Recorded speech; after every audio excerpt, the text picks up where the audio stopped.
He spent half his life defending a flag that didn't always defend him. For 22 years, Sergeant James Crawford wore the uniform of the United States Army. He'd saluted that flag while bullets cracked overhead.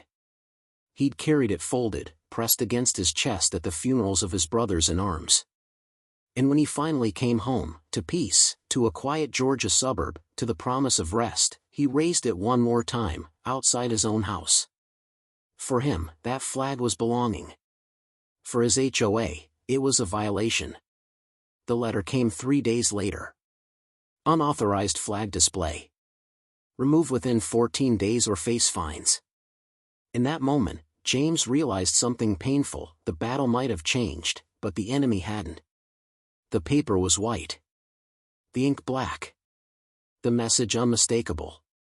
James turned it over in his hand, feeling the weight of history pressed into its fibers. Patricia, his wife, read it twice, eyes wide. They can't be serious, James. It's just a flag. He smiled, a weary smile that came from generations. It's never just a flag when it's on black skin. Outside, the flag swayed softly in the wind, proud, innocent, and suddenly, political. The next morning, James walked the neighborhood. Each house was a mirror of the other, beige walls, manicured lawns, perfect silence. 17 flags waved under the same blue sky. 16 belonged to white families. Not one of them had been sighted.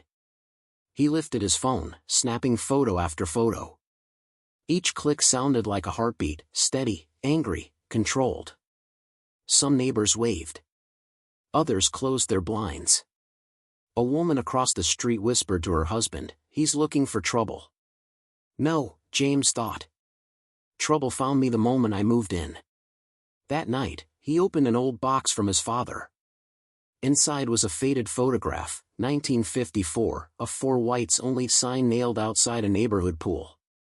He remembered his father's words. They'll change the rules, not their hearts.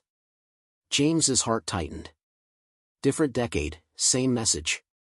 Back then, they used fences and signs. Now, they used paperwork and penalties. He whispered to himself. They built HOAs to keep people like me out. Now they're using them to keep me small. So he made a choice. He wouldn't lower that flag. He would raise history instead. June 28, 2018. The HOA board gathered in a sterile meeting room. 5 white board members sat behind long tables. They expected anger. He brought evidence. He opened a binder. This community's original covenant, filed in 1952, banned anyone who wasn't white. A woman on the board looked down. Another fidgeted with her pen. James continued, calm but sharp.